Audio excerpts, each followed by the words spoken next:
anybody. I wanna Everybody loves some grape drink. I believe we are live on YouTube now. We have decided that Orange Man bad, Strawberry Kiwi Man good. I think that's where we're at dirty now. Sprite pretty Man. neutral. Everybody Everybody's all right with grape drink, man. Are we also all in agreement that if you have like an Econoline and just a bunch of $20 bills, you can pick up a bunch of homeless people? Just kind of do whatever the fuck you want to them. Well, preferable you want to use one of those Mercedes. In the name I think of science, dude. Bum Fights already did this, and it was awesome. Yeah, but did they have them fucking dolphins? I'm gonna be like the fucking Joseph. Bro, the CIA already did this, and it was awesome. Dude, we got that little manlet Charles Manson. Brad, do you remember when the CIA slipped you acid? I slipped myself the acid. Because you're in the CIA. Yeah. Okay. As long as we got everything straight. Could you imagine if the Dude, CIA tried to dose you? We used to just like fucking stick in each other's coffee in the morning just to fuck with each other. It's a great time, just like college. Like, it's like, try to fucking dose me, Fed. You know, like, try me. You're not gonna drive me crazy. What are you gonna do? How much you giving me? You think I never had a bad trip before? You think I've never had fucking eyes staring at me from the cracks in my walls before? Like, no, this is where I live. Do here? You gonna paint my walls red, bro? Come on. I have a razor blade. I'll scrape off every inch of that before the fucking sun comes up. You guys ever been tripping so hard and like you're tripping all night long and then like the birds start chirping in the morning and it's like 6 a.m. and it's all just like a joke being played. Shut the fuck up! Some of us are trying to sleep here. Some of us have been up since fucking for 72 hours high on Adderall. See, last time I tripped, problem was it wasn't birds. That like acid isn't like some weird spiritual experience. When I started seeing fractals and like the cat shit in the litter box. Wow, life is beautiful. I'm just it's just drugs, bro. I can't believe my eyes. It's just fucking drugs. Sitting on it, I too was sitting on the toilet staring at my tiles. We've all been there. And just saw the cat's litter box, and I was like, life truly is beautiful. While we're talking about drugs and fucking 72-hour acid trips, I want to mention that always remember this, boys. If you get doxxed and they find out all your weird fucking fetishes, just tell them you were binging on Adderall and you looked up every fetish known to man. You can't remember all of them, but you seen them all. It's both funny and relatable. It's true. I mean, if you're up that long, you have to get more content. Yeah, do it for the content. Satiate yourself. All the Pornhub achievements for the content. How about if we do a speed run? Speed run? It was for TikTok. Well, that's the 72 hours, right? That's what you call that, right? The speed run. Yeah, it's like fucking what's that fucking game in the fucking mall for 72 hours with the zombies? Only you're jerking off. By the time you're fucking done in 72 hours, your dick looks like one of the zombies. No, it's called gooning. It's a regular thing. It's like how you train to be a better tantric yogi. I should know. Cool. I thought that was called jelking. Spooning. No, gooning. Look, jelking is some high-level tantric ritual. You shouldn't talk about that out loud. The people aren't ready for the jelk pill. I'm talking about when you joke for like hours at a time until you become one with the joke zone. Look, my dick is about 15 inches long, but it's really thin. Like the skin is really thin because I've stretched it out so fucking big, so it'll just pop like a fucking water balloon one day. You need to do more things with the herbal medicines. You can't just get some fucking needles in my dick, some fucking Chinese medicine, some acupuncture. Doing your internal medicine and your external medicine. See, you need to have your qigong and your white and your external elixir. That's exactly. Keep you need your herbs and your spices. Dude, all of this talk, this is all the right-hand path. The left-hand path is gas station boner pills. I guess so. That's why. That was exactly what I said when they legalized you've said where you live in New Jersey. So in fucking Jersey, I was like, yeah, that doesn't matter to Yakov. He can't get it at the fucking gas station. Why would he? Dude, I'm a Delta 8 addict at this point. I need to get my fix of Delta 8. The real stuff doesn't do it for me anymore. I'm hopelessly addicted to the gas station vapes. The Delta 8 is slightly addictive. When I got That's the gayest thing I've ever heard. I was being ironic, okay? No, it's slightly addictive for some reason because it doesn't quite get you there. That's the issue. So you want more. You're like, man, and it tastes like plastic. Look, man, I intended to fucking puff this thing all goddamn day long, nonstop, regardless. It's probably for the best that I'm not getting as smashed as I would be otherwise. I have to go to work at some point. You understand? Oh, so do I. I forgot it's a Sunday. Jesus, look at the time. Shit. Anyway, we got your friend Yakov, quote unquote toilet nigga. We got crippled nigga. What up, Maud? Well, we got K98 in the call. Love coach. Senor. What's Gucci? Southern Polak. What's up? Stoneclaw Brad Wilson. What up, bro? Are you still here? He's fucking being a dick. Yeah. He's being a dick. This is pretty good banter. Out of nowhere. Sorry, I need to go shut the office door. I don't know what that means. Is that some sort of like Wignat code? He's joking. It's joking. It's Wignat code for... He's got to go watch Matt Heimbach. I was going to say something. What about his mom walking in while he's joking? Matt Heimbach. He's got to go get Heimbach pills and watch it stand on the crates. I should chief through the hoot coop. So, we can waste some time now reading about cannibals, monstrous appetites, giants, cannibalism, and insatiable eating in Enochic literature by Matthew Goff from Florida State University. You're telling me fuck Matt wrote a book on eating things? Nobody else seems very excited. I want to hear about the giants. I want to hear about the cannibal giants. Yes. I think, especially if it's done by a guy from Florida, because like here in the great state of Florida, we don't have very many, myths other than our, drug-addled people. We got the swamp ape, but I only the saw stink him monkey when he came into my tent that one time, and I didn't see him for very long. Just he got me with spooned? the rag, and yeah, after he put that rag around my mouth, I woke up later and it was just, it was painful, but also very comforting for some reason. You felt warm and cozy like a hot melted marshmallow. The abstract. In different ways, the Book of Watchers, the Animal Apocalypse, Jubilees, and the Book of Giants present the insatiable appetite of the giants as the key for understanding their crimes, which include murder, anthropophagy. Am I saying that right, Mud? I feel like you would know. Man-eaterin'. I don't know, the text is too goddamn small. And the consumption of blood. Blood plays a major role in the retribution by the angels against them. The appetite of the giants affects their recompense in that their bodies, not their spirits, are destroyed. In this form, they can no longer eat, but, this essay suggests, their overwhelming hunger remains. The ancient Near Eastern background of depicting violence and death with language of eating is also explored. The theme of appetite is critical for understanding the giants and their crimes on Earth. I only sacrifice to myself, to the gods never, and to this belly of mine, the greatest of all gods, the giant Pantagruel. I don't know what the fuck that is. Citing the Cyclops Polyphemus from Euripides. I have no idea what the fuck that is. So Euripides was a novel Greek playwright. Why? Lord. All right. So, it's a little interesting. What? It almost sounds a lot like the connection between the Hellenic world and the Greek world, and the Middle East or the Near East, as they called it there. The Hellenic world is the Greek world. I know, that's what I meant. Some people don't know what Hellenic means.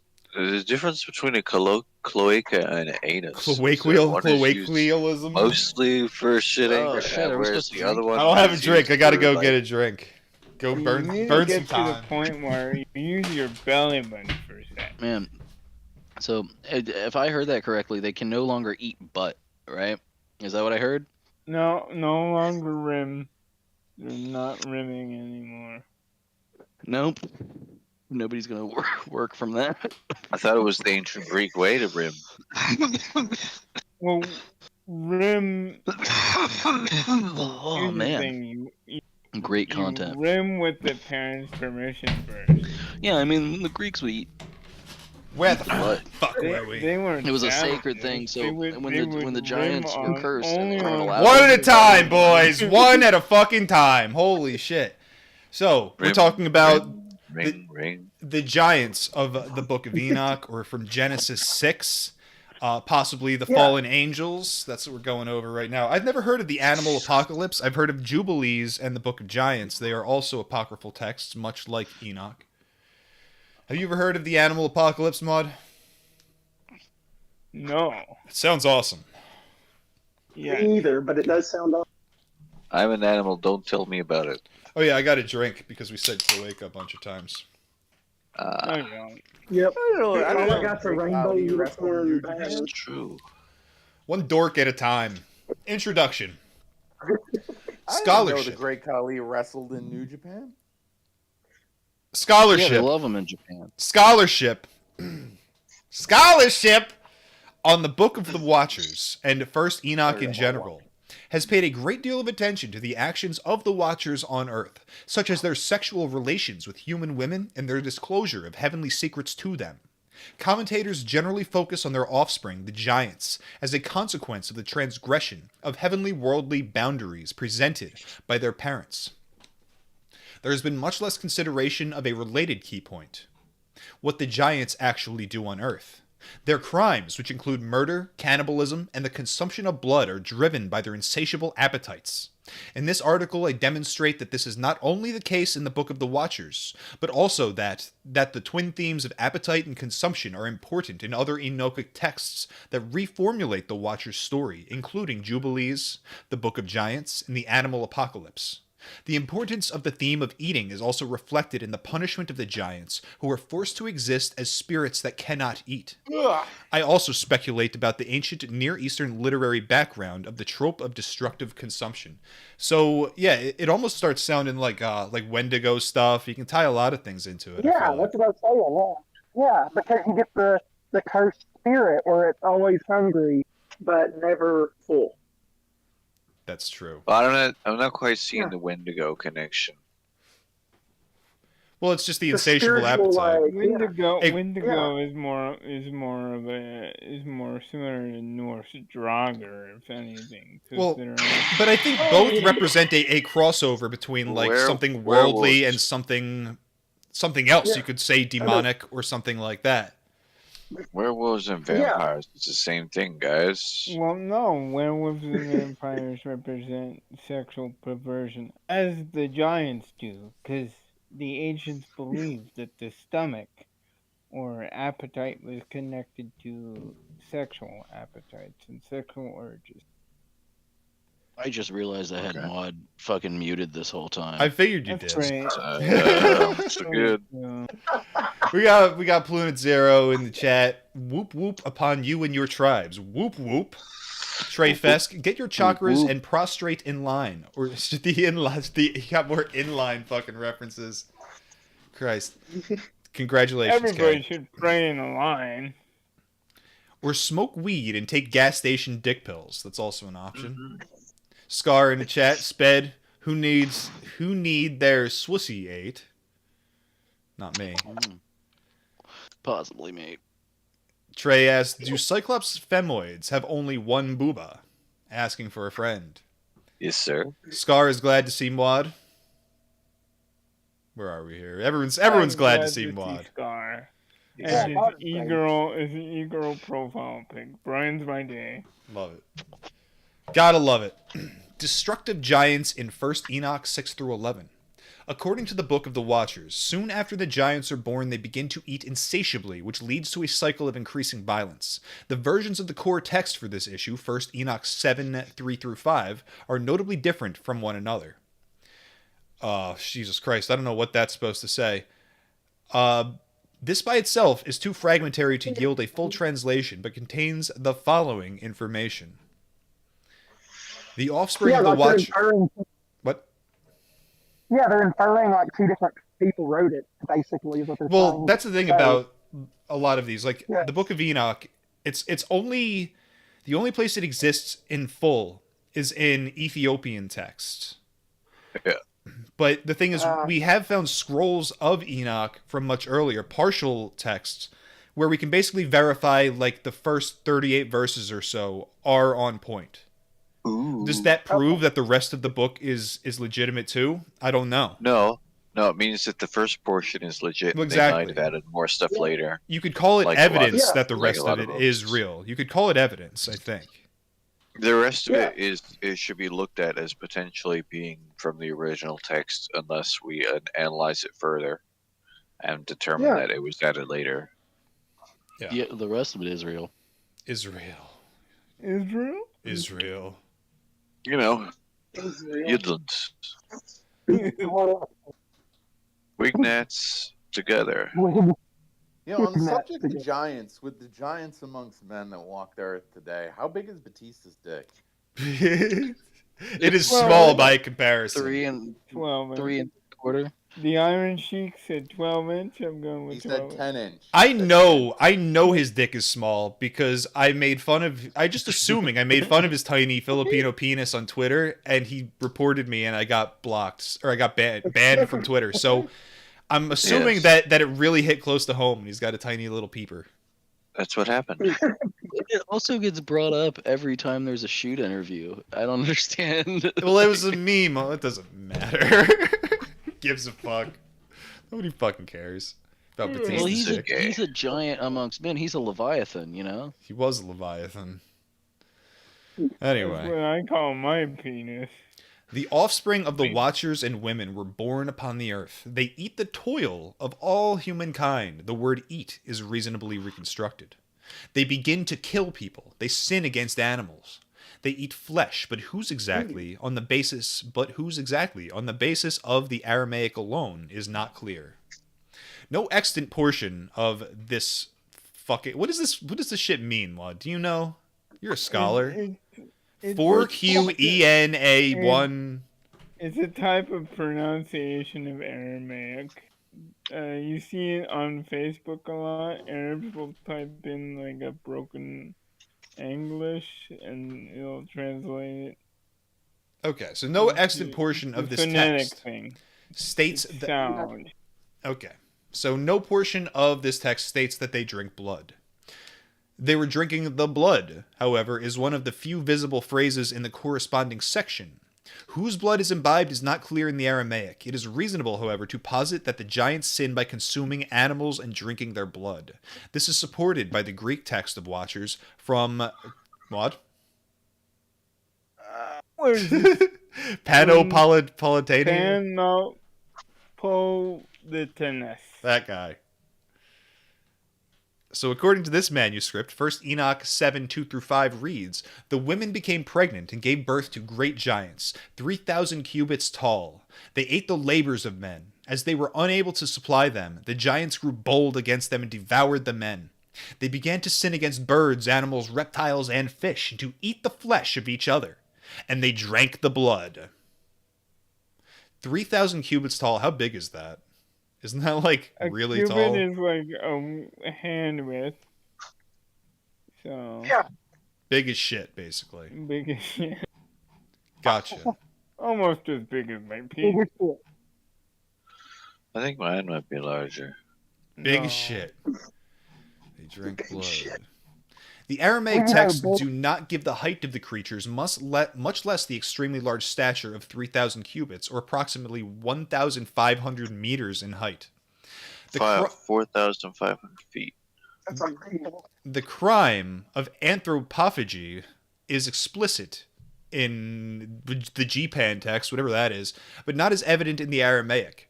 The Greek text states that they ate men. The Aramaic here is extant. It says rather that they began to kill men. In the one text and the Ethiopic, I wish I knew what any of this meant, like G-Pan. Like, they're all just like shorthand for these different texts that are basically, would they be like talking about texts that are different translations of the same thing? Yes, Okay.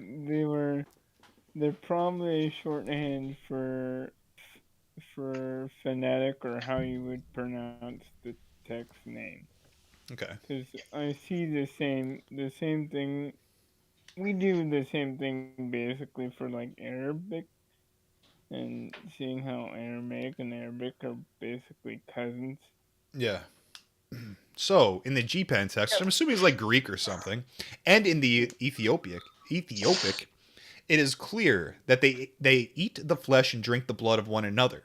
It is reasonable to posit that the word what is this? The Ethiopian Ra'ayi or some shit like that is a translation of some fucking Hebrew word that it says that I can't fucking read. This term, however, is not extant in the corresponding passages of the Aramaic Enoch texts. So basically he's talking about like semantics over like killing or explicitly eating, and that some texts have the drinking blood and some don't. So basically what this would do would create debates like theologically. Like when a lot of people read the text of Genesis 6 and they read about the giants, there's nothing like explicit in there that would tell you in like modern language that this is definitely like a supernatural thing, because it talks about mighty men of renown. Like it could be in the way we understand things metaphorically today, it's usually argued that these are spiritual giants, these are celebrities of the time, that sort of thing. No, that would be. That seems like a very modern. I don't. Yeah, that sounds almost like an evangelical. If you put Well, it it is into usually it's usually a Protestant thing. If you put it No. into You guys don't understand. the point of view of it, In ancient times, people the didn't point of speak. view of people. The only way people spoke. Fucking finish what you're saying.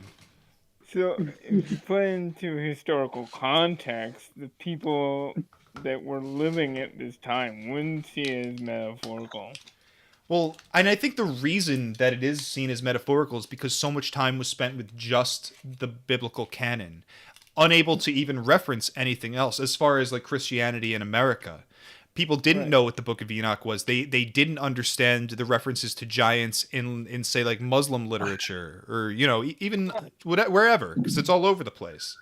Right. Before the advent of Muslim alchemy in the Western world, and like in the time the Bible was written and in the time of Moses, people only spoke in forms of allegory. There was no scientific thinking or talking about the world in terms of objective reality. There were only metaphors in terms of speech, which is not to say that they didn't have ways of thinking about the world that were objective, because they obviously have objective perception of reality in so much as a human being can.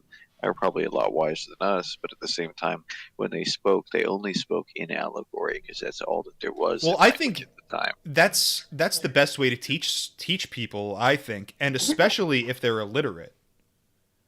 They're gonna remember stories that they enjoyed, and that's what's going to give them their moral foundation or whatever. Yeah, and their culture, kind of. Yeah. So, despite their differences, the Aramaic and the G-Pan versions of 1st Enoch 7:3-5 both emphasize one important point. The giant's appetite is the key factor motivating their destructive activities. They begin by eating the toil of the humans. When this is insufficient, they eat the humans themselves. This does not satisfy their appetites. So as suggested by G-Pan, they eat creatures from all categories of the animal kingdom, being beings that fly, walk, creep, and swim. And, their appetites still not sated, they proceed to eat one another.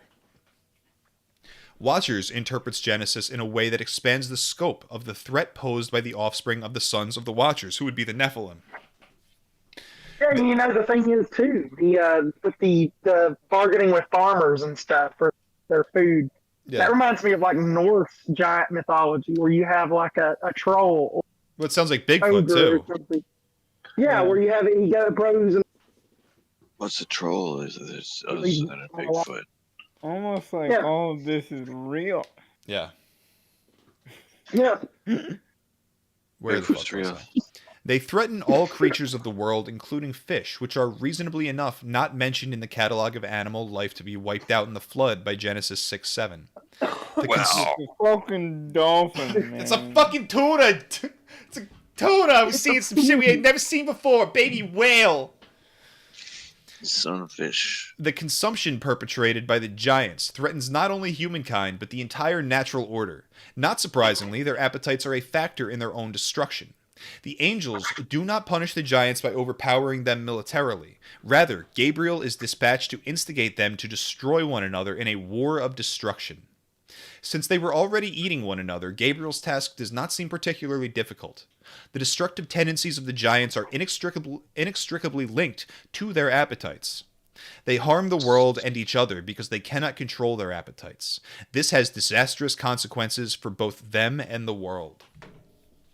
And I mean, that is pretty much like a metaphor for like what we see in the current times, like by the people who rule the world. Their appetites are harming themselves and the world. Yes. Right. Yeah. And these are the people who are said to be the descendants of the Nephilim. Well. Yeah. Sons of Cain. Yeah. Bigfoot is a descendant of Cain, not the That's what the Mormons say. That's what the Mormons say. They're right. No, Mormons are right about everything. Werewolves are vampires, Nephilims are Bigfoot, it's Yetis versus Bigfoots. When you die, you get your own planet. That's true. One day we're gonna get Namek. We got Polak's new mic on the way. It's in the mail, everybody. Don't worry. Yeah, I know that sound like a fucking dog turd. Sound like a fucking tuna, the baby whale in the water. He's calling live into the show on a PlayStation 2 iToy. What is it? Fucking crippled. The crimes and the appetite of the giants in other Enochic texts. The destructive appetites of the giants are prominent in other Enochic texts that attest versions of the Watcher's myth. This is the case, for example, in the Book of Giants. This text attests the phrases, "It did not suffice for them," and "they sought to consume much." This text probably stated originally that the giants' excessive eating began just after they were born. Line 3 attests the word "they begat," presumably referring to the engendering of the giants. Several commentators reasonably understand this text as the beginning of the composition, or at least as the earliest part of the narrative that is extant. As in Watchers, the impression is that soon after the giants appear on Earth, they begin to consume excessively. Also, as in... What's up? Oh, no, never mind. I was just going to say, we've seen Bigfoot getting it on, making that urine. We've seen it. We've seen it. I see footage. Also, as in Watchers, in the Book of Giants, the giants' eating is associated with murder, which is very similar to Wendigos again. Yeah, because you have to kill like a family member. Yeah. Yeah, so many of the Wendigo myths start by like, there's a brutal winter, there's nothing to eat, your family members start dying, and you eat the dead ones. Turn feral. Yeah, and then like the spirit possesses you because you open yourself up to possession. You became a ghoul. Same thing with the Wolfman of Flemish mythology. Well, the feral ghoul could easily become a lycanthrope.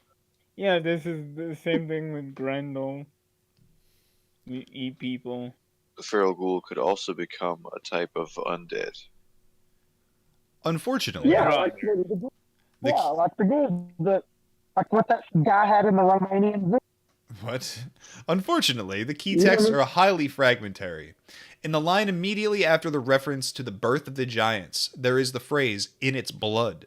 The full context of this statement is not clear, but since lines 5 through 6 emphasize that the giants are not satisfied and eat much, it seems that the bloodline in line 4 is a reference to murder and perhaps anthropophagy. We gotta fucking look that one up.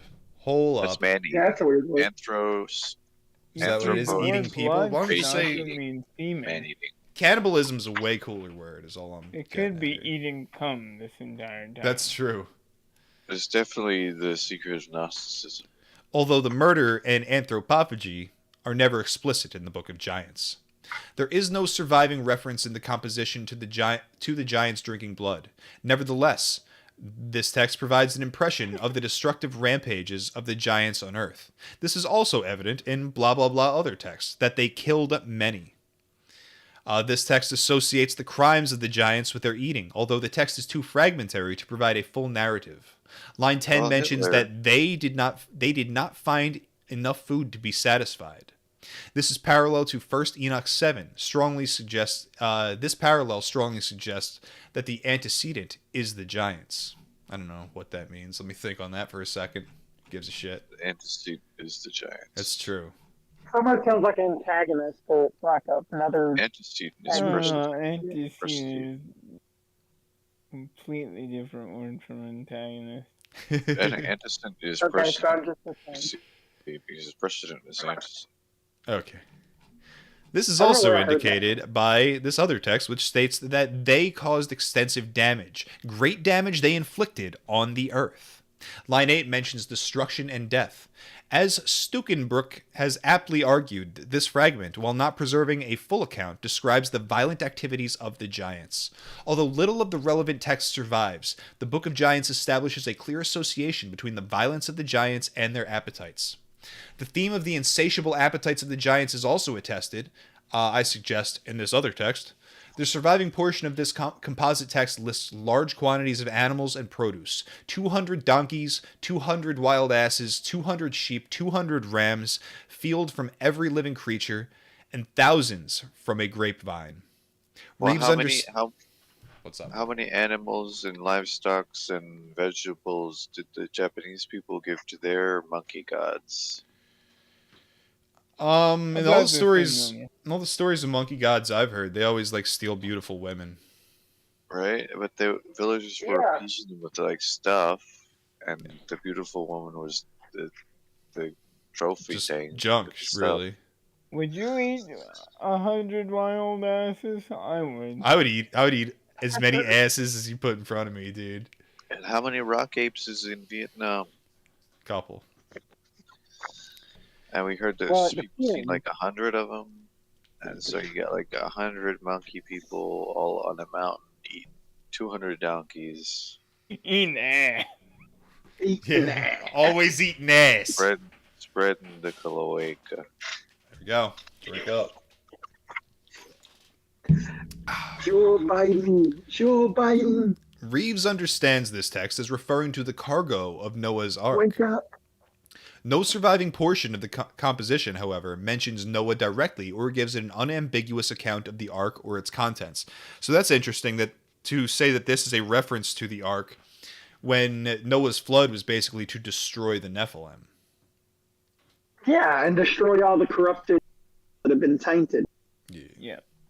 Stuckenbrook, following Malik, suggests that the text refers to the post-Diluvian fertility to occur following the destruction of the giants in the tradition of 1 Enoch 10. However, post-Diluvian abundance is never unambiguously a theme of the Book of Giants. I propose that this text is a remnant of a list of the animals and produce that the giants consumed. The theme of excessive eating by the giants in the Book of Giants and Watchers makes it reasonable to understand this text in this way. Two later compositions support this interpretation. The late rabbinic compilation, the Midrash of Semhazai and Azael, which is attested in the Chronicles of Jeremiel. How the fuck do I say this shit, dude? I don't know, but my excessive eating has made me grow gigantic as well. They attest giant traditions found in the Qumran Book of Giants. So I believe that is part of like the Dead Sea Scrolls or whatever the fuck. Some shit like that. Yeah. This work contains a list of animals that two giants, the brothers Heya and Aheya, would consume daily. In the composition, their father Semhazai says, "How shall my children live, and what shall become of my children? For each one of them eats daily 1,000 camels, 1,000 horses, 1,000 oxen, and all kinds of animals." This list, which claims that the two brothers ate a total of 2,000 of several types of animals daily, can be understood as a later elaboration of an older tradition that is preserved in the previous text, which enumerates a catalog of smaller but still large numbers of animals that the giants consumed. These numbers just got multiplied every 10 generations. They I got 10 mean, that's what happens when you read these Hebrew texts. Yeah. bigger. 6 became I'm 6,000. going easy here. I'm trying to tread the line. The fragmentary Manichaean Book of Giants also How many contains. ovens do you think these giants had? I mean, but the thing is, it's not even worth it because you couldn't cook enough of those animals like before fucking sundown. There's One not enough animal is day to probably all cook all they those ate. animals. They probably only ate one animal. The Like how many fragmentary chickens? Manichaean Book of Giants also contains traditions preserved in the Qumran Book of Giants. Fragment 1 of the main text of this composition contains a list of several kinds of animals, 200 in number, as in the previous text. It is not stated specifically, but the mention of wine in the passage suggests that the animals in the list are considered food. The evidence is not conclusive, but the one text, whatever, 1Q231 plus 6 plus 2, 2. Let me just read it out for you. That'll be helpful, Yeah. right? Can be reasonably interpreted as a remnant of a catalog of the kinds and amounts of animals and produce consumed by the giants. It was just a big fucking grocery list. That's it. Yes. The tropes of excessive eating and cannibalism are present, but reformulated in the Book of Jubilees. I heard they got the tax returns from Mani, the founder of Manichaeism, They got his taxes. They couldn't even get Trump's taxes. right? And people are like, "Oh, can we prove Jesus exists?" And I'm like, "Well, that'd be nice, but anyway, evidence forthcoming." The text associates these themes not only with the giants, but rather the creatures of the earth in general. Jubilees 5:2 reads, "And injustice increased upon the earth, and all flesh corrupted its way, man and cattle and beasts and birds and everything which walks upon the earth. And they all corrupted their way and their ordinances, and they began to eat one another." The author of Jubilees 5, which shows extensive reliance on the Book of Watchers, in particular 1st Enoch 10 through 11, presumably knew the Enoch motif of giants' horrific acts of consumption and transferred it to animal life in general to legitimate the introduction of the flood. Familiarity with the cannibalistic giants of the Watcher's story is evident in Jubilees 7:22, in which the Watchers beget sons who eat one another. In Jubilees, the giants' propensity towards violence is a factor in how archangels punish the giants for their crimes. As in the Book of Watchers, one of the archangels, probably Gabriel, sends his sword against the giants. They are not destroyed, however, by being slain by the angel. Rather, they kill one another and fall upon the sword. Reminiscent of the revelation of weapon making in 1st Enoch 8:1, the introduction of the sword among the giants foments their own violent tendencies. They proceed to destroy one another. So in Enoch, the fallen angels, the Watchers, the giants, whatever, they are the ones who give man technology to like smelt metals, to create weapons, all sorts of weird stuff. Fucking Yeti Astrology, UFO technology. like glamour, like makeup and shit like that, other magical arts. So the point here would be that the wickedness that the fallen ones brought to the people are the same things that would kill them in the end. Live by the sword, Well, yes. die by the sword, type thing. A Sith. How does a Sith master die? By the hand of his apprentice. The dangerous appetites of the giants also play a role in the allegorical formulation of the Watcher's myth in the animal apocalypse. The giants are reconfigured as elephants, camels, and asses. In the animal apocalypse, the crime of the giants is not, ironically, that they consume the animals of the earth. In a Freudian twist on the consumption trope, the text envisions a violent scene in which the giants fight with and eventually eat their fathers, the Watchers, who are imagined as bulls once they descend to earth. And all the bulls feared them, the elephants, camels, and asses, and were terrified before them, and they began to bite with their teeth and devour and gore with their horns. And they began to devour those bulls, and look, all the sons of the earth began to tremble and quake before them, and to flee. The motif of the fear of the angels towards their own children is not in Watchers. Tiller understands the goring as carried out by the Watchers against the giants. The violence is perpetrated by animals using their horns, he argues, and none of the three giant kinds of animals have horns, whereas bulls do. But in the passage, the bulls are devoured. This suggests that they are the victims, not the agents of the goring. Moreover, the phrase, "with their horns," in 1 Enoch 86:5 does not necessarily denote the horns of bulls, in which case the image would signify the Watchers. Horn in Ethiopic is the word used for elephant tusks. Contra Tiller it is plausible to understand 1 Enoch 86, 5-6 as describing the actions of the animals that represent the giants, committed against the Watchers. The camels and asses bite the bulls with their teeth, and the elephants gore the bulls with their tusks or horns. Then the animals began to gore one another and devour one another. This corresponds to 1 Enoch 7:5. The giants consume each other. They terrify the entire earth, but in terms of what they eat, they stick to fare with a heavenly origin, the Watchers and themselves. This reminds me of like Sumerian and Babylonian mythology. All these teeth about the gods all being kind of related, and the younger gods killing the older gods to take their thrones. Tubes rubbing together. That's also an Egyptian thing. True. The animal you could apocalypse. Also say that with the Hellenics and Zeus. Yeah, and I think the argument is there to be made that all of that stuff goes back to the Sumerian mythology. Right. Or it actually happened in reality, and these. Well, I don't think going back to the Sumerian mythology makes it not real. Right. Okay, how about this? You look at Cornelius Agrippa, the founder of the Western esoteric tradition, the origin of the OTO. Cornelius Agrippa. Okay, Cornelius Agrippa. Where's all of his stuff coming from? Chaldea. Cool. Via the Egypt, Chaldeans? via Islam.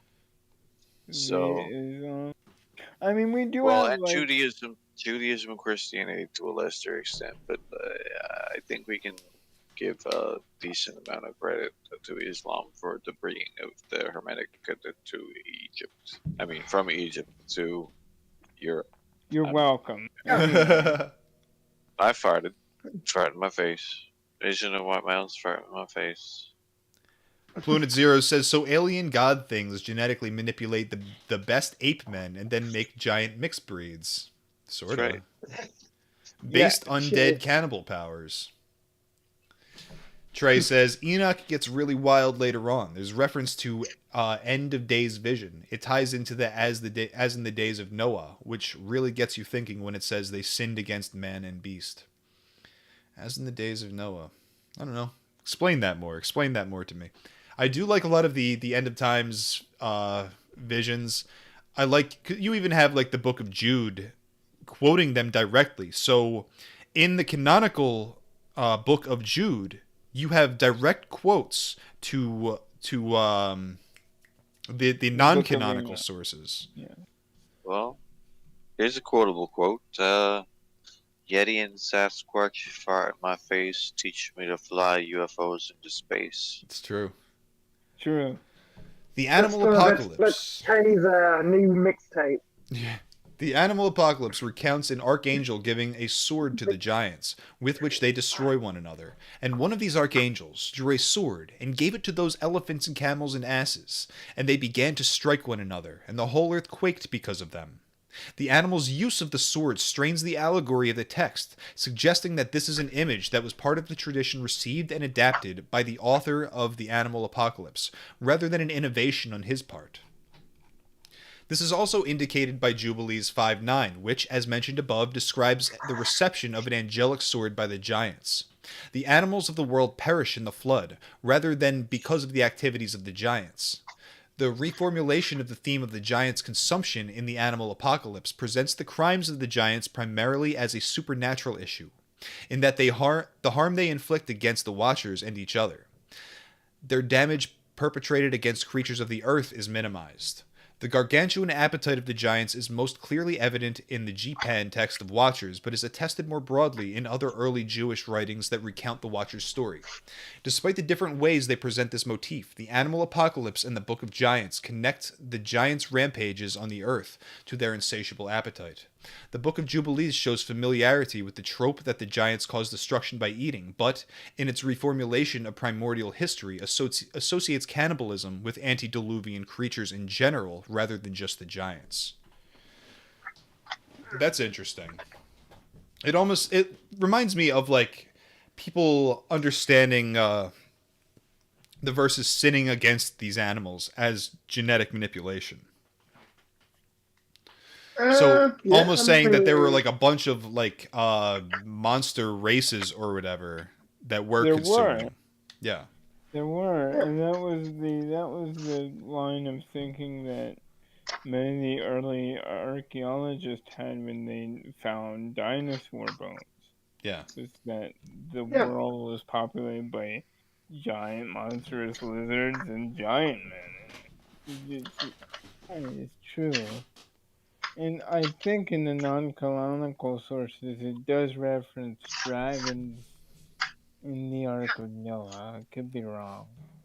Getting It's that from a possible. Definitely not in a canonical source. Kent Howard lecture. Kent Hovind?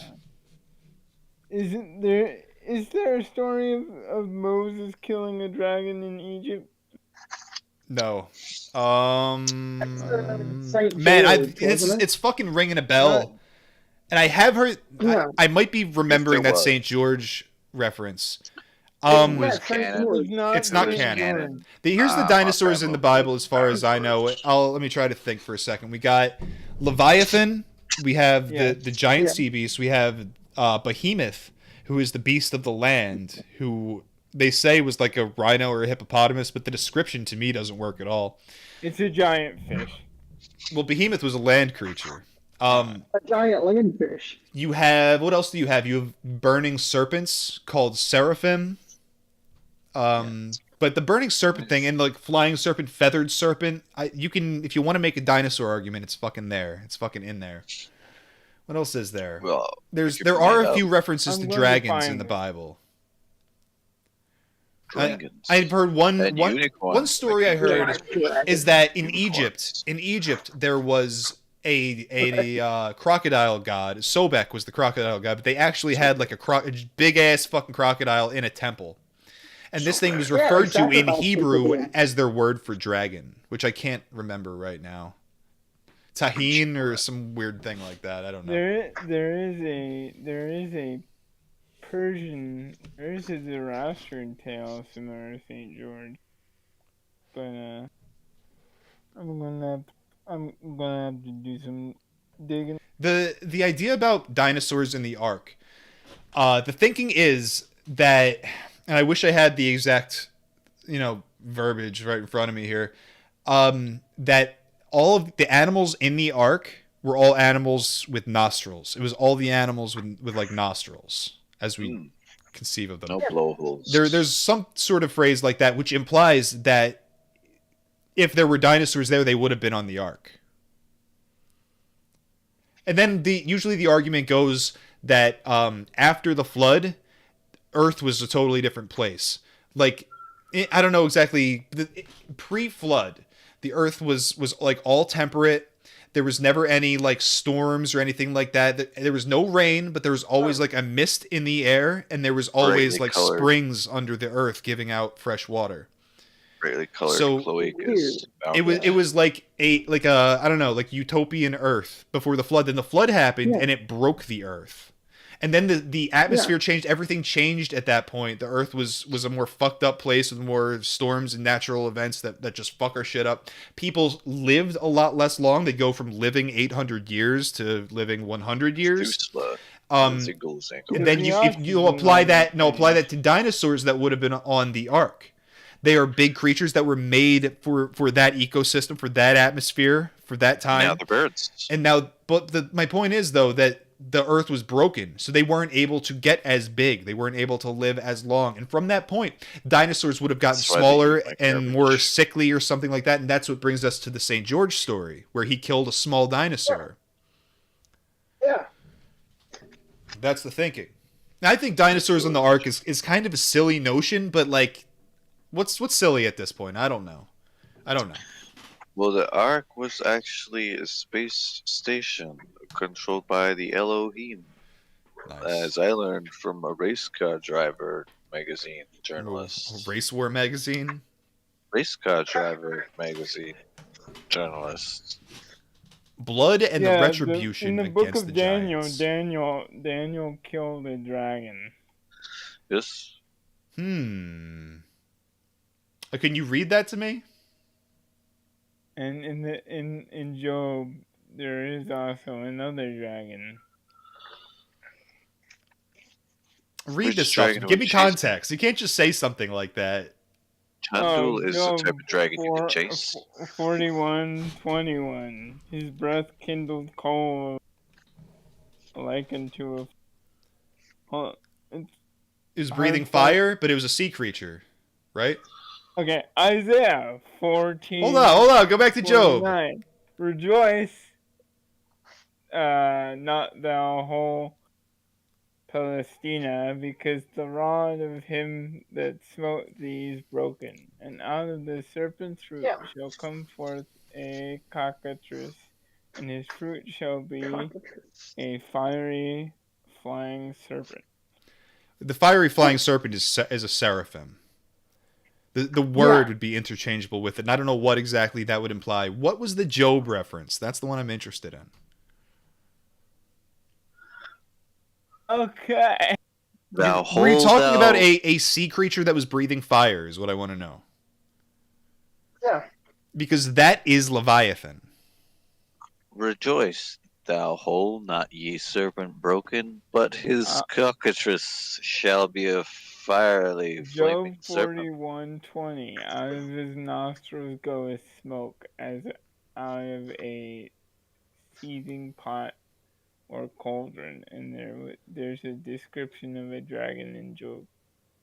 And in Daniel 14:25. I believe that Job reference is to Leviathan. It sounds just like Leviathan. The context is right on point. Give me leave, O king, and I will kill this dragon without sword or club. And the king said, I give thee leave.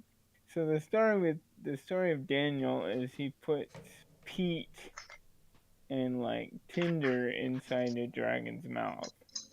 And the dragon tries to breathe fire, and the tinder like causes it to internally combust and explode.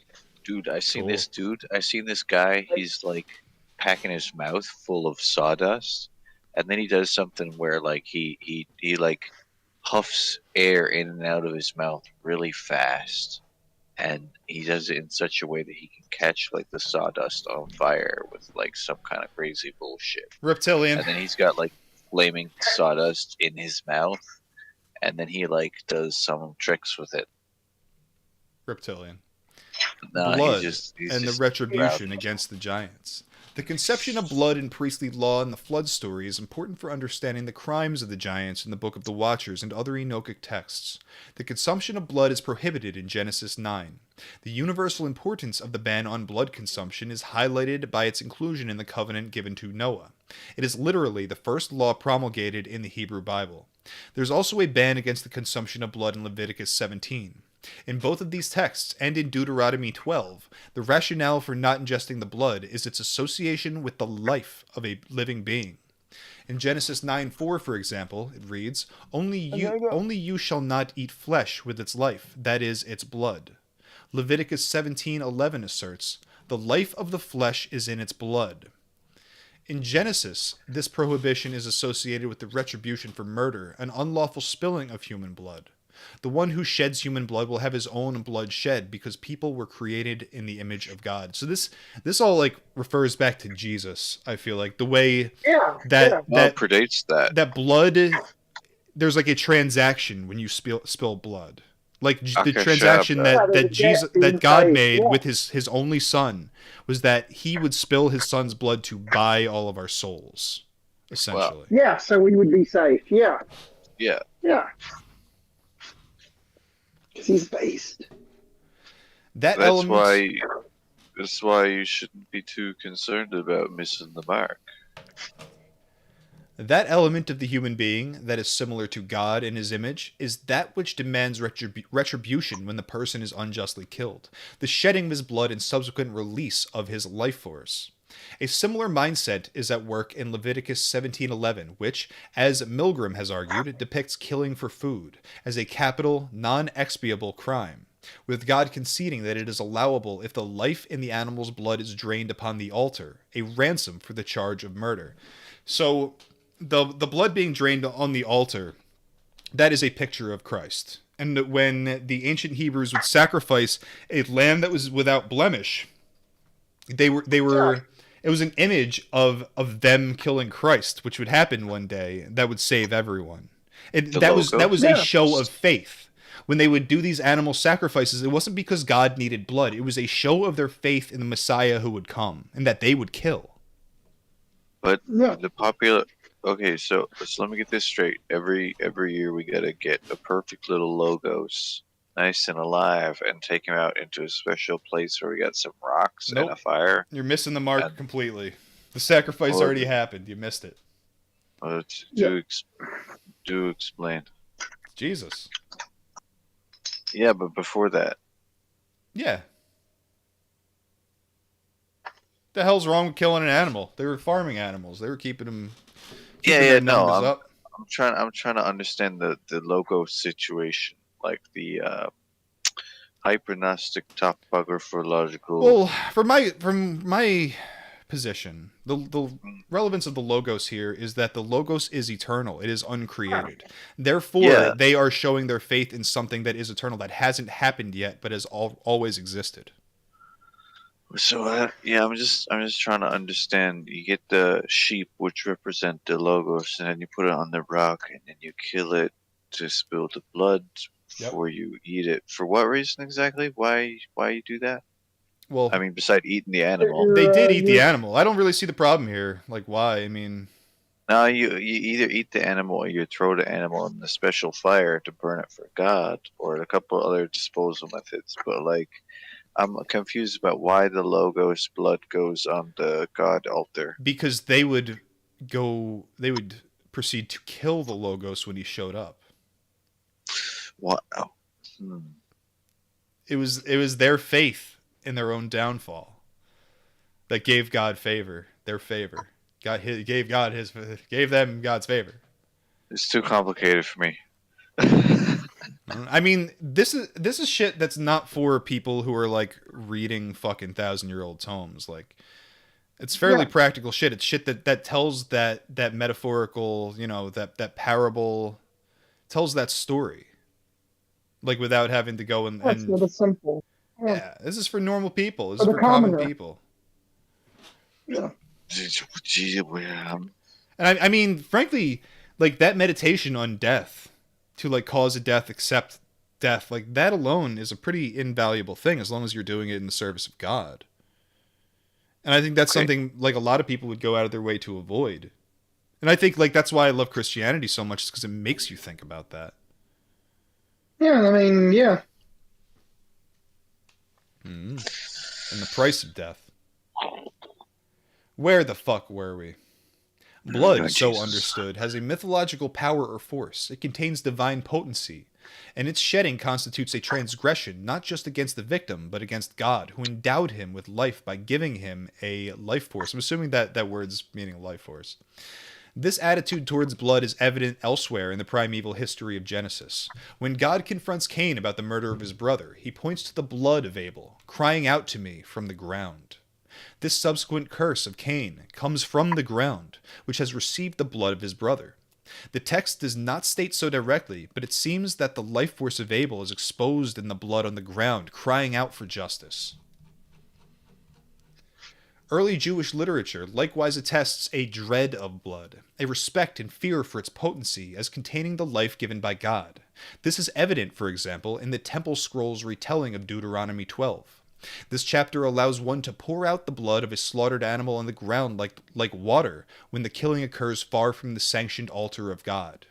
In the Temple Scrolls rendering of this text, when one pours out the blood, it is to be covered. An addition that harmonizes Deuteronomy 12 with Leviticus 17, according to which one must cover the blood. The intent is not simply to prevent contact with the blood. The life force in the blood would cry out for atonement. And that sounds like Jesus crying out to God on the cross. This awkward problem is solved by covering the blood, and Jesus was covered by a veil. This awkward problem is solved by covering the blood, an act that smothers the complaint of the life force. Jubilees also highlights the theme of blood pollution in its retelling of Genesis along the lines of Leviticus 17. Jubilees expands the universality of the prohibition against drinking blood, even though the giants themselves are never depicted as drinking any. In an embellishment of the Genesis story, after God gives Noah and his sons commandments, they swear not to eat blood. There's also an aside to Moses explaining that this story in the Torah was written so that he could enjoin the children of Israel not to eat the blood of animals. In Noah's deathbed testament, he urges his sons to neither shed nor ingest blood. The mindset of the book towards blood is well expressed in Abraham's deathbed statements to Isaac. Be careful, my son, be extremely careful of blood. Cover it in the earth. The Aramaic Levi document similarly stresses that one should cover the spilled blood of an animal before it is consumed, so that one does not eat in the presence of the blood. Presumably because in the flood story, this commandment is legitimated by an appeal to a book of Noah concerning the blood.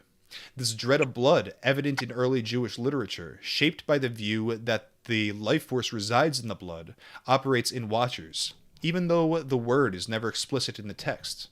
It is reasonable to understand the giants drinking blood as an exegetical expansion of Genesis. Watchers provides an answer to why Genesis 9 bans the consumption of blood. It is one of the heinous crimes that the giants committed before the flood. Since Watchers assumes that ingesting blood is a deplorable act, this presumably reflects some understanding of the treatment of blood in biblical law. To comprehend the perspective in Watchers, it is important to understand the blood as the seat of the life force. Drinking it is not simply a social taboo, nor is its ingestion just a heinous act that accompanies murder. It is a violation of the natural order established by God and thus constitutes a challenge against his dominion. Maud, are you here? Maud's deafened. I gotta ask him about the Muslim take on consuming blood. I think he's praying. Well, if you're a Christian, you gotta drink blood. That's true. Yeah. That's the point, though. That's all the point. Where was I? Blood plays an important role in God's retribution against the giants. According to G-Pan, after the transgressions of the Watchers' children in 1 Enoch 7:3-5 states, then the earth brought an accusation against the lawless ones. The angels learn of the injustice by hearing the cry of humans as they are murdered. It is not explicit in the text, but it can be understood as stating that the life force in the spilled blood of the murdered victims is crying out. This would explain why the earth brings the accusation in 1 Enoch 7:6. It has been defiled by the life force in the blood, not unlike Genesis 4. It is possible that it is not the earth per se making the accusation, but rather the souls of the victims that have been spilled on the land. In Watchers, there is a connection between the cries of the victims and the spilled blood. Now I feel like we're getting somewhere here. I've heard the take before that, okay, so you have these giants and they were consuming everything. They were consuming all this fucking blood, and the bloodshed is what got them going. Then the flood happens, kills all of the Watchers and takes away their bodies. But since they're not beings with souls like humans, since they're something else, they're a mix of angel and human, like they don't have the same attributes we do. The take I heard is that they basically get stuck on Earth in corporeal forms at this point. But their corporeal form died. What's that?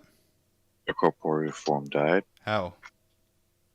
You said it died? No, their physical form died in the flood, but they were stuck on Earth without bodies in corporeal forms. Now it says, rather the souls of the victims that have been spilled on the land. So it's the souls of the victims in that blood. And now they say that these corporeal forms that the Nephilim have, since they can't move on to whatever the fuck, these are the demons that possess people for their souls. So it's almost like a different way. Like there's a physical way of consuming someone's soul, and then there's a spiritual way of consuming someone's soul. Okay, well, I can explain all of these phenomena. How would you like it cut? How would you like it sliced? Go on. Go on. Okay, well, basically, the human being is made up of the 5 elements, right? Okay. Like humors. No, the 5 elements. So, like the ether, the fire, the air, the water, the earth. Principles, the principal elements of the cosmos, like in ancient traditional thinking. Okay. So then the human being inside the human body is a macrocosm, or a microcosm of the macrocosm. It's a little world in the big world. And so if you want to find the akasha in the human body, there's a couple different parts. There's like the center of gravity, there's the midline, there's the blood, there's the sperm, there's other things. These all have more akasha in them than other parts of the body. And so the bones, for example, have more than like other things. Anyway, so This is the most boring explanation I've ever heard in my entire fucking life. It's been discounted, thoroughly discounted, dude. Where the fuck were we? Yeah. This would explain why the Earth brings the accusation in 1 Enoch 7:6. It has been defiled by the life force in the blood. Not on where the fuck am I? In Watchers, there is a connection between the cries of the victims and the spilled blood.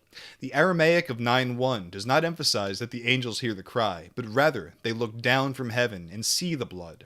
They discern that much blood was spilled upon the earth, and that all the earth was filled with the wickedness and violence that was committed against it, which is what happens to bring about the flood. The violence that fills the earth in Genesis 6 is understood not simply as the crimes of the giants, but also as the defiled, blood-stained condition of the earth as a result of their conduct. The motif of the earth bringing an accusation is also in the Book of Giants. This is most clearly attested in this fucking text.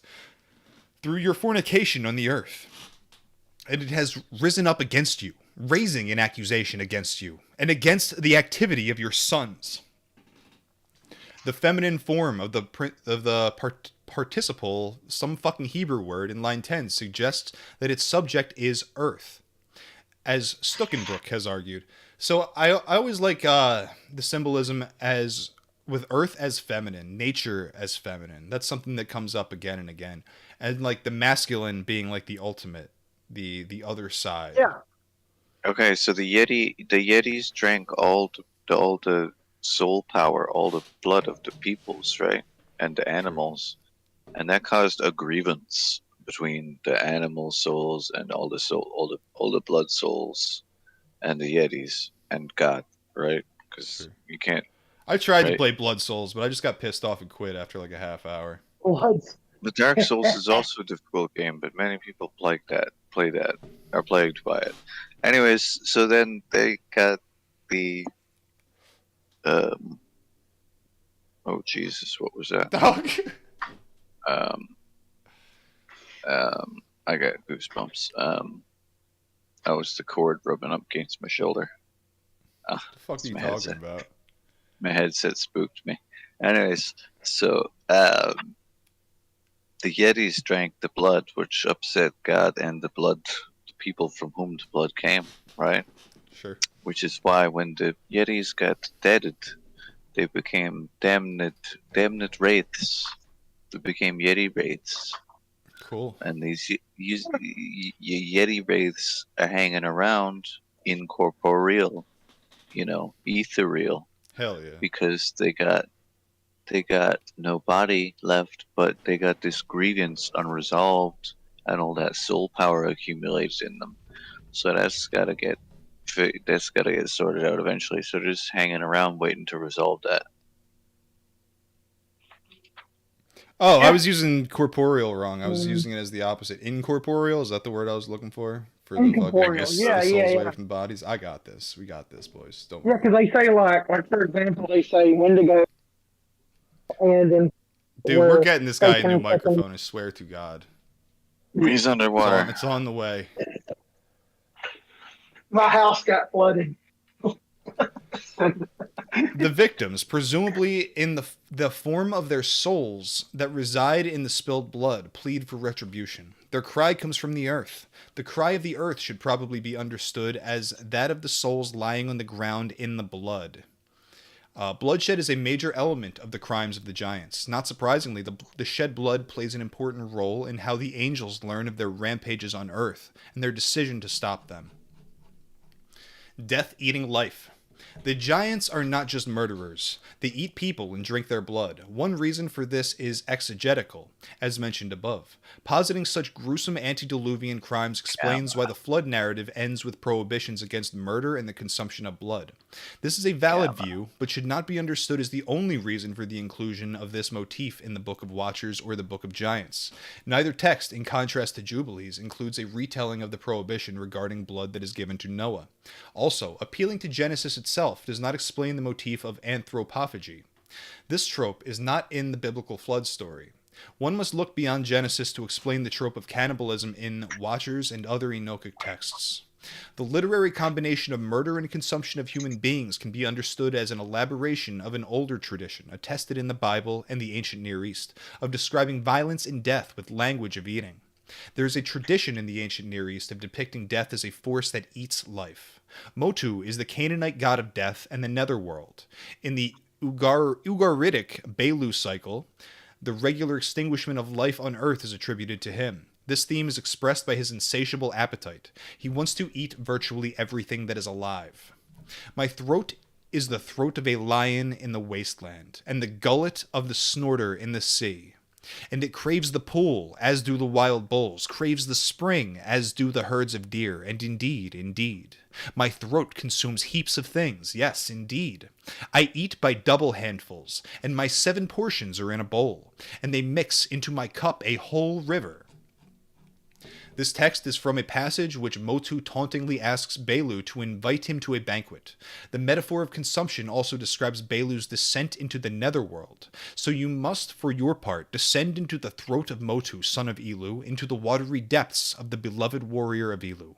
Motu also roams the earth, looking for humans to devour, and these are references to like Satan and Satan's, the angels who fell and reign with him in hell. His Bungle brothers. They talk about the watery depths. That's a word. I think it was Absu in the Sumerian literature, but it was always talking about the underworld, and it was always in reference to watery depths. And the roaming the earth looking for humans to devour, that's specifically attributed to the devil in the Bible.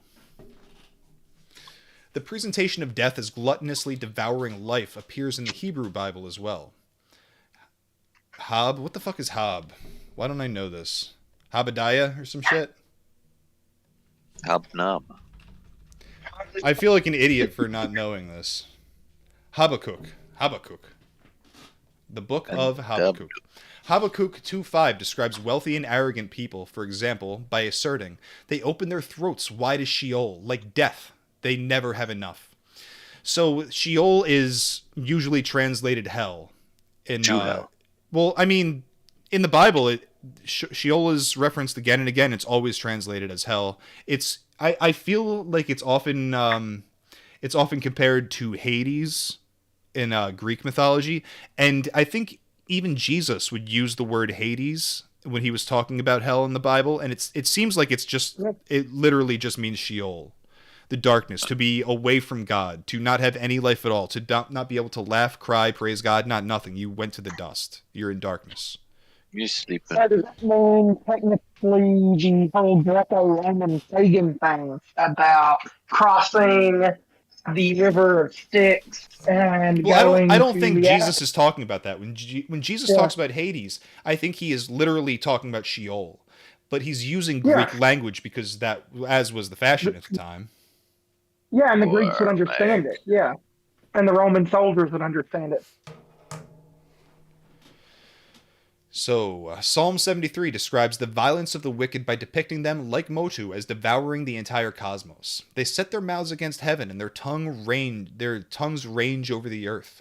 Numbers 16, which recounts the earth swallowing up the rebels of Korah in the wilderness, can be understood as a variation on this theme of death-consuming life. There's also extensive biblical imagery that depicts military violence as a form of eating. Killing people with swords is commonly referred to in the Bible more than 70 times as slaying with the edge of the sword, or literally, with the mouth of the sword. While this root meaning of the preposition might not necessarily have been alive in the mind of early Jewish authors, they had ample biblical tradition to draw from that construes violence with mouth terminology and metaphors of eating. A double-edged sword is described as having 2 mouths. The image of the mouthed sword appears in Proverbs 5:4. This is explained by Michael Fox, who writes, "The blade of the sword is thought of as a mouth that eats its victims." The Hebrew Bible also contains metaphors that depict military violence as a form of consumption. A clear example is in Daniel 7. The second beast of this chapter is a ferocious bear with large teeth who is told by God, presumably, "Arise, devour many bodies." This is often referred to as a reference to Russia in biblical prophecy, this bear. I disagree because the whole lumping bears with the thing, that came around because of the Crimean War Yeah. Yes, in but the forwards is back. 1850s. Forwards is back, and bears are now, and bears then were Russia now. As You is see, well known. the English were not happy because the Russians' war with the Ottomans cut off their supply of coffee. So all the political newspapers and media in England at the time depicted Russia as like this big savage bear cutting off English goods. So bears then are bears now, and Russia was a bear then, so Russia was a bear in biblical times. We got Jerry Babb in the chat. Midwest Vikinger. Whoop whoop, boys. The Vikings still work in the fields. Nice. Planet Zero, blood sausage, aka black pudding, is so yummy. Yeah, that's good. He Black wants pudding is good. Russian pudding. he wants the Mormon Jesus animation. We'll get to it next It's week. good. We'll do It's all the good. Scientology shit and the Mormon shit next week. We're getting there. Fuck, where was I? As is well known, this was not intended to be understood literally, but rather as a symbolic depiction of the Second Kingdom in the book's Four Kingdom sequence. The bear is usually interpreted as a reference to the Median Kingdom, which is urged to conquer Babylon. That actually makes more sense in the timeline of Daniel. Its consumption of humans... The Medes would have been Indo-European, so the bear would have been a fearsome animal to Scythian. Its consumption of humans is a metaphor for the More like military Persian. violence carried out by this kingdom. The violence and power of the fourth beast is also conveyed by eating. It had great iron teeth and was devouring, breaking in pieces and stamping what was left with its teeth. The beast eats with its powerful iron teeth. Zechariah 9 also contains a good example of violence described as consumption. In this text, God is the divine warrior who marches into battle. He sounds the trumpet and appears against the assembled Gentile enemies. While he is on the battlefield, his people shall devour and tread down the slingers. They shall drink their blood like wine and be full like a bowl, drenched like the corners of the altar. That's pretty badass. In Daniel and This must be Zechariah... very early First Temple period because No, absolutely not. Absolutely not? not. Absolutely not. Golden bongs. Okay. I mean, Daniel... Golden bongs. Traditionally, Daniel is during the exile. Or maybe Okay, just so after okay. just after the exile, maybe around the time Cyrus would have what's the word I'm looking for here? Commissioned or some shit? Okay, Ordered the exile. second temple Okay, to be that's built. fine. Commission. I was going to say that's why there was the hostility towards the Gentiles because I during was a Scythian the warlord. Well, dog, there's a period. hostility towards the Gentiles until you get to the New Testament, and even then, it's kind of present. Well, they had the Philistines after the conflict. Initially, the archaeological say that they had a pretty good relationship with the other tribes of Judea because they traded quite a bit with them. Yeah, I mean, there's times of war and times of peace. It's fucking, it's the way it goes. Golden bomb. In Daniel and Zechariah, images of eating flesh and drinking blood convey the totality of destruction that is inflicted by an army. Texts such as Daniel 7 and Zechariah 9 place the consumption of the giants and watchers in the Book of Giants in a broader literary context. The ferocious consumption in these chapters is to be understood as a metaphor, as mentioned above, that denotes military violence. In Watchers and the Book of Giants, the violence of the giants is not explicitly intended to signify the violence of an actual army, although it could be understood in this way. The cannibalism and blood drinking were intended to be interpreted in a much more literal way. The giants' crimes are not described as if they were eating bodies and drinking blood. Rather, that is the form their violence takes. These narratives contain stories about what actually happened in the primordial period. The Enochic depictions of the giants as ravenous murderers and cannibals can be reasonably understood as an intensification of a trope attested in ancient Israel of construing violence as a form of eating. This embellishment of an older literary trope produces a gruesome tale of cannibalism that gives the story of the giants more appeal as a narrative. The biblical tradition may itself derive from older West Semitic conceptions of imagining death as insatiably hungry to consume life. The destructive consumption of the giants can be considered an example of the recrudescence of ancient Near Eastern tradition and early Jewish literature. So is this guy saying it's all just a metaphor?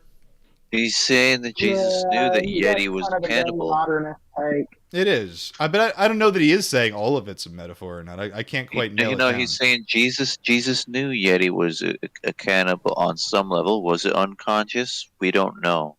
Was it conscious? We don't know. Here's the question, though. Here's the big thing. Did Jesus whip Bigfoot like he did the market Money vendors? changers.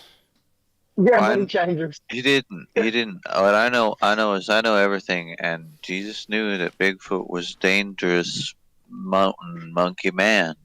So danger zone. There is another reason I would suggest that the Enochic giants eat flesh and drink blood.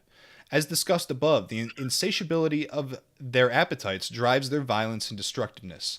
I have also argued that the trope in the biblical flood story and priestly law that blood should not be consumed because it is the seed of life is important in both Watchers and the Book of Giants, even though neither of these texts state that the life force or the seed of life resides in the blood. The meaning of seed of life as life or soul is related to its signification of throat or appetite.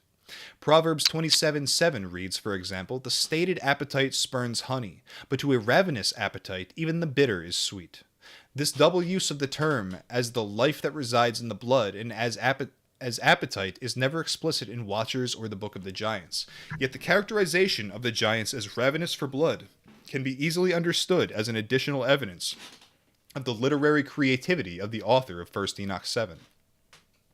At some point in the transmission of the Book of the Watchers, an author exploited and developed, it seems, the linguistic connection between seed of life as the life of a person that resides in the blood and seed of life as appetite. It's the same Hebrew word that's been related to seed of life.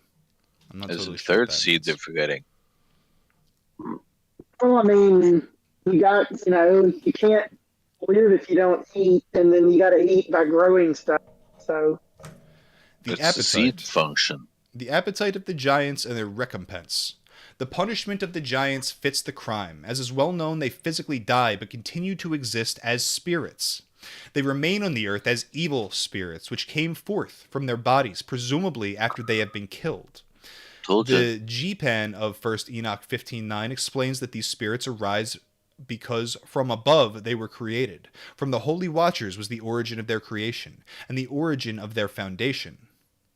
There's a bunch of fucking Greek words. Following the latter variant, the verse explains the spirits of the giants as a product of their human and angelic parents. This reading is favored by Nicholsburg, but the former is supported by the Ethiopic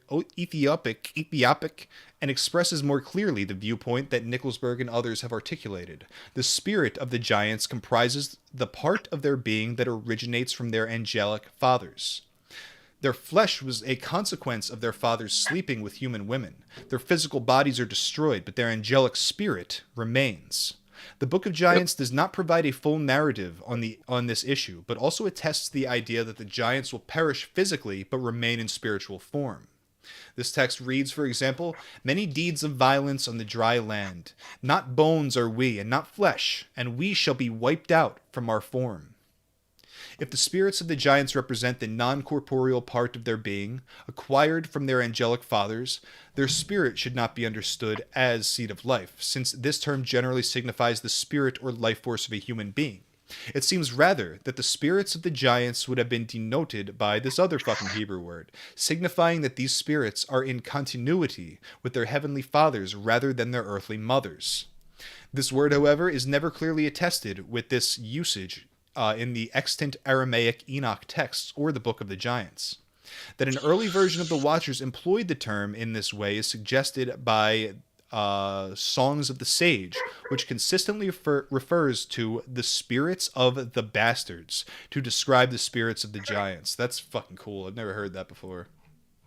Spirits of the bastards. So they are bastards. I mean, technically their mother fucks an angel, I guess. Yeah, so if we're looking at like bastard, we're looking at the old form of it where it's like, were you born of like a noble marriage, or was it like, out of wedlock? It's, I guess, this in the sense that angels and humans can never actually be married. They can never cleave to each other the way humans do. A dingle-dangle person hanging out there where you shouldn't be. As Wright and others have stressed, Watchers presumes the existence of evil spirits who harm mankind, and 1 Enoch 15 provides an etiology of their origins. The activities of the spirits of the giants resemble the evil deeds they committed in physical form. They, for example, commit iniquities, destroy, and wrestle. Based. There is, however, one key difference between their actions as spirits and the crimes they committed before their bodies were destroyed. They cannot eat. They eat nothing, but rather fast and are thirsty. The opinion that divine spirits cannot eat is attested in early Judaism. This is evident from the Book of Tobit. The angel Raphael explains that when in the guise of a human being, Azariah, he appeared to be eating and drinking, but actually did not. In a similar way, in the Testament of Abraham, God makes it seem as if the archangel Michael eats human food, when in fact he does not. A similar viewpoint pervades the Gospel of Luke. In the appearance story that concludes this Gospel, the disciples think they see a ghost. To prove to them that he is not, the resurrected Jesus eats fish in front of them.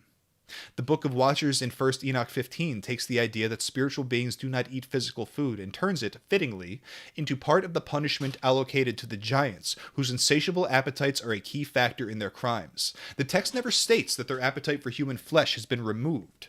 The spirits of the giants should be understood as hungry, although this is not stated directly. The fact that they are thirsty implies that they have a desire to drink that is not being satisfied.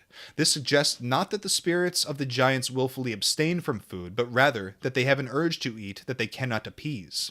Given their crimes on earth, this is an appropriate punishment. So now we have these very hungry spirits, and the things they crave are not, it's not just food, it's all of the pleasures of the flesh. But without their bodies, they cannot experience it. So what they do is they possess humans so that they can live vicariously through them, experiencing their experiences. Yeti became a hungry ghost and a hell being. True. The giants. That is interesting. I mean, that's the thing is never thought of it like that, but yeah, that does prove like not a spirit, or at least yeah. Interesting. Never heard that. Yeti became a hungry ghost. Yeah. And if you listen to them left-hand path Gaylords, they tell you all this same stuff. Them demon lords that they worship is just dead giants that lived before the flood times, and then now they're in spirit, and you can get their Gaylord powers by, being obeisant to them. The giants' lack of contentment as spirits is conveyed elsewhere in 1 Enoch 15:11, I suggest, although the text is not fully clear on this point. Just before it states that they do not eat, the Greek has an enigmatic phrase: they make races. Yakub! Nicholsberg does not find a clear sense. What? I've always heard the races origin comes from like Noah's son. Yes. Like we're all descended of yes, mostly of Japheth. Yes. Japheth, and then Shem, Ham. Am I missing anybody? Yes. No, it's those. And then like the Semites are all Shem's descendants. Yes. Yeah. Yes, and the Hamitic peoples, it's been argued, like they usually say the Hamitic people are the African people, but it's sometimes the Asians are lumped in there. Sometimes they're lumped in with the Japhetic races. It's weird. Yeah. Nicholsberg does not find a clear sense in this passage, suggesting that it translates this fucking Hebrew word, which can mean running, but also oppression.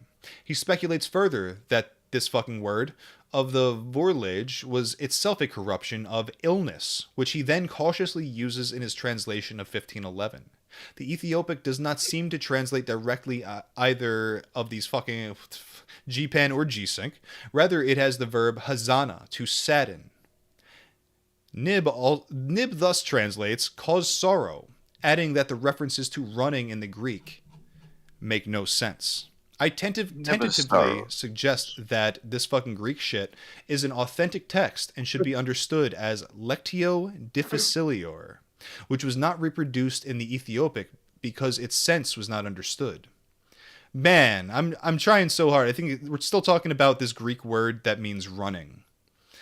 This word does not exclusively signify athletic contests, but can signify running or swift movement in general. Wright asserts, but does not examine the opinion that 1 Enoch 15:11 depicts the spirits of the giants as roaming and wandering. Lectern Delicio. I agree, and think that this imagery is conveyed by the phrase fucking Greek shit. It's all Greek to me, dude.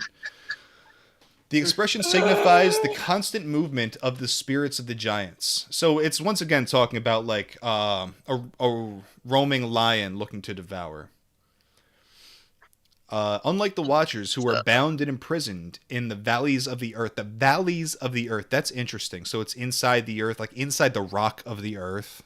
Do you know what I mean? That's almost like Hollow Earth shit. Yeah, See, Hollow Earth. But shit. I'm not even getting necessarily Hollow Earth shit. I'm like thinking about like the little people living in the fucking boulders type thing. Races. So they are bound and imprisoned in the valleys of the earth to await judgment. There is no suggestion in 1 Enoch 15 that the spirits of the giants are fixed to a single location. So the giants being the sons of the Watchers being like pure angel. Yeti Nazis live in the hollow earth with the fairies. They're waiting for the end times. They're getting judged. They're waiting for the jaw to come. The activities they are to conduct as spirits indicate that their movement is not restricted. The idea that they roam the earth accords well with the view that they are hungry.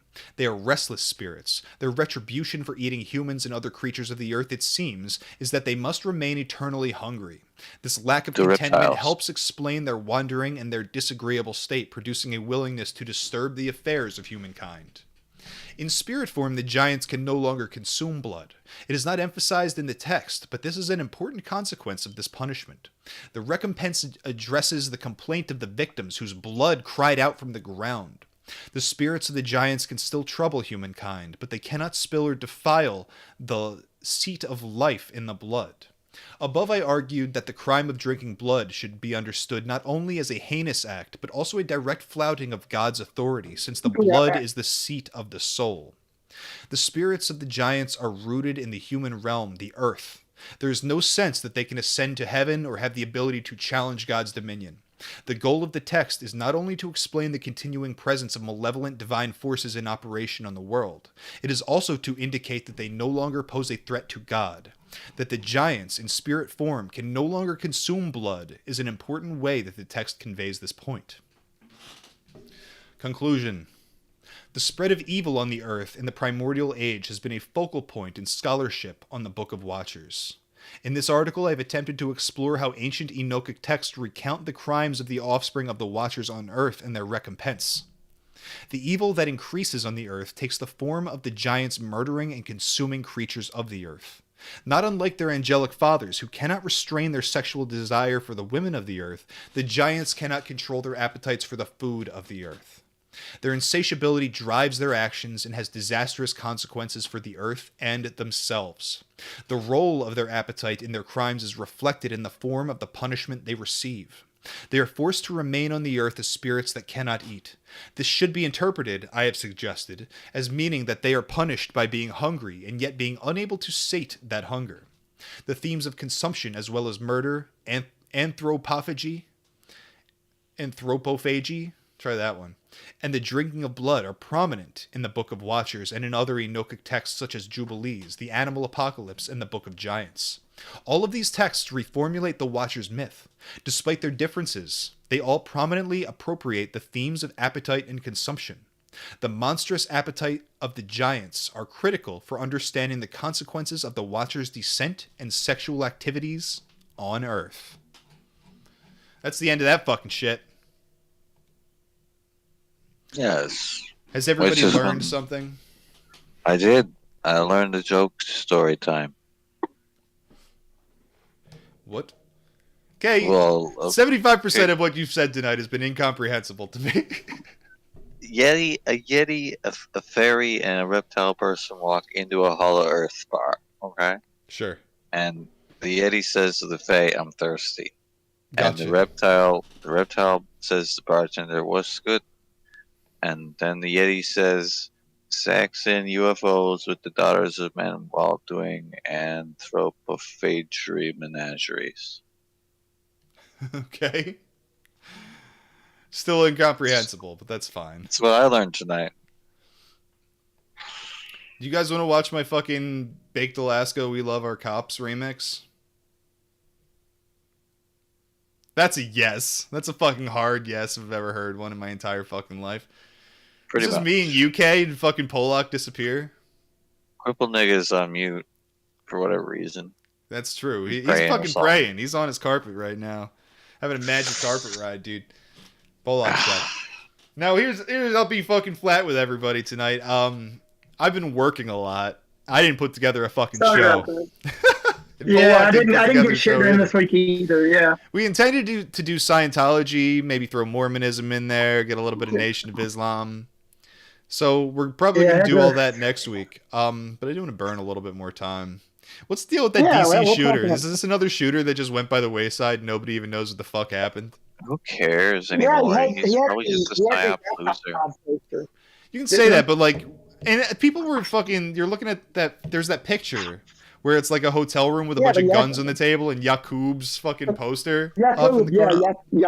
Whatever Yakub. The big-headed Neva who created the white man on the Isle of Patmos, according to the Nation How of Islam. many? I got one question. About this whole situation. How many FBI employees did this guy talk to on the reg? I just need a straight answer about that one, and that's all. I guess, but like, I'm not even on the fucking call everything a psyop train anymore. Like, yeah, I'm not people on it are either. absolutely psychopathic, and they're absolutely killing each other just for fun. Yes. Yeah, I think the last few years have really brought out like the fucking psychopathy. I remember bringing this up Yes. way back in the day with like fucking bigger names, and they're every time there's like a shooting, they have to be like, oh, they're like, no, people would never do this. This is the feds again. But it's like, maybe society has been backed enough into a corner where they just start fucking blasting. Like, I really think that might be where we're at here. Yeah, remember the fucking video of the snow shovel incident, and where the dude just has it and fucking goes inside and gets an AR and just blasts his neighbors. Yeah, that is a fucking depressing video. God damn. Yeah. Mud. Give me the rundown on. Give me the Muslim take on consuming blood. It's bad. I want more than that. Substance. We figured. It's the life essence violation of Blood pudding. The human forms were like incarnate beings. You're making me want blood pudding now. So, I'm gonna get blood pudding. So that tomorrow. basically is the exact same rationale as like in the Old Testament. Yes. Cool. Do you have any takes on the Nephilim being disembodied spirits possessing people? No. Okay, thank you for that. I believe that the Nephilim were giantess creatures. It's true. Well, but like that's the story. Is like post flood, they were destroyed, and they lived on as non-corporeal beings. With demons. With Islam, it's a lot different. We believe that the majority of the antediluvian creatures were wiped out with the flood, but some creatures did survive, and they formed their own little pockets, and slowly humans began to kill them off. So, like, you have the tribe of Ad, who were a tribe of giants in the Levant, who are mentioned in the Quran. and are destroyed by the Prophet Hud alayhi salam was Assalamu was alaikum. among them, and he basically called for God to relieve these people of these man-eating giants. And so God called up a big sandstorm that destroyed the giant civilization, and nothing was left of them. Are Gog and Magog connected to this in any way? They might be giants. We don't. The descriptions of Gog and Magog in the Islamic theology is that they're big, hairy, and have tusks. See, So when sandstorm, we get sandstorm. descriptions of the Nephilim or the giants in this text having tusks, I think it's safe to assume that Gog and Magog are of the giant folk.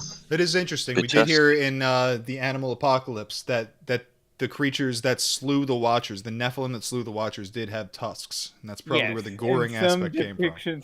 Some depictions of Goliath, for instance, have him with fangs. Nice. It almost makes you, because we're talking about blood sucking, now we're talking about fangs. It almost sounds like Vampires, yeah. Ghoul becomes undead. And then you have like the adrenochrome connection that someone in chat brought up. Yeah. Oh yeah. Human beings are powerful beings, and if you can suck the life energy out of a human being, you've got a pretty good battery, pretty good power supply. Which brings me to there's like other stuff in the Islamic theology. Like there were a race of hobgoblin that used to harass caravans. Yeah. Well, Glog and Maglog were just tusked yetis that got chased into their desert cave holes by a desert god with a windstorm. Okay, well that's about 25% accurate. Windstorm. Not every yeti has teeth that are tusks. Most just have two penises.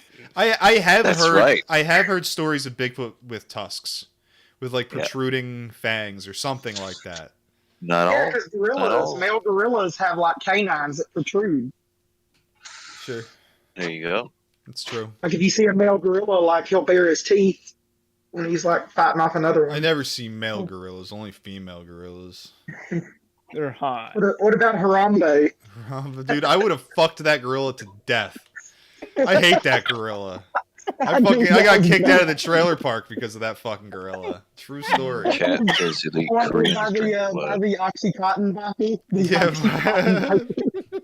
by the fucking the Oxy gorilla, the big biker, all tweaked out on fucking Oxys and Valiums. Oh, yeah. And this dude, did you hear about the gorilla? Did you hear? Did you hear about it? Let me pull it out. Let me come into your room and fucking let me get on your computer real quick and pull up this fucking gorilla. Did you see what they did to this gorilla? I'm fucking glad they killed the goddamn gorilla. Okay, Rand, piece of shit. I'm glad I got kicked out of your fucking trailer with your fucking psycho ass son who just listened to Eminem and played Grand Theft Auto constantly. Korean Yeti drinks Fucked up, blood. Dude. And look, it's funny too. I'm over here drinking fucking Red's Wicked Black Cherry. Actually, fucking this guy, he'd fucking eat like 5 oxys, about fucking 10 Klonopins, and then he'd start chugging this shit. The fucking Red's Wicked. This dude would be so fucking lit, just barging into my room in the middle of the night to yell about Harambe. The fuck out of my room! What the fuck do I pay you for? I am renting this room. See, this is when you start channeling the Nephilim. Is that true? Eat his ass. The cloaca. It's true. So with that, I think that's all we got for the evening. We fucking did our best. Not bad. I do want to play. Korean Yeti. I'm gonna play us out with this fucking new Baked Alaska remix that I made with some shitty app that fucking brings me much joy. It sparks joy to me. Get to the good part. Oh, it's all good part. It is all good part, dude. Scar talking about blood libel in the chat. The Koreans are vampires. The elite Koreans drink blood. That's true. That's true. Let's play this shit. Squid Games. Yeah, it's all just a Squid Game. We all live in a Squid Game. That's the problem. Korean Yeti drinks elite black cherry blood. Black cherry blood. We love our military, they're important. Love the video on the screen. Should I? It's not much of a video. It's a good thing that some, like, you know, military industrial complex contractors own Korean pop music. All I have to do is just drink some cum. Or blood. Love the military, they're important. Big based Alaska fans here. Our boy heading to fucking trial. Nick Fuentes says if he gets locked up on some bullshit, he's gonna have him killed in prison. Kill him. I want nothing more than for someone to kill Baked Alaska on live stream. Can they stream? Do we have to smuggle? Okay, here's what we do.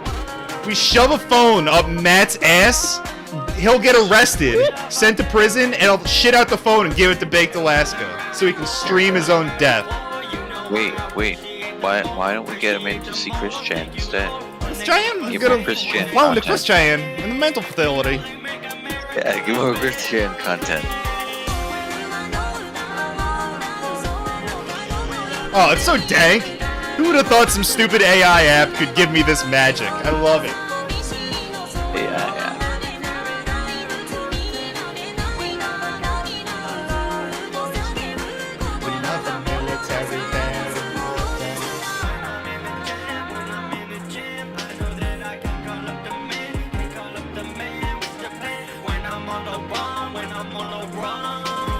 All I gotta do is dial 911.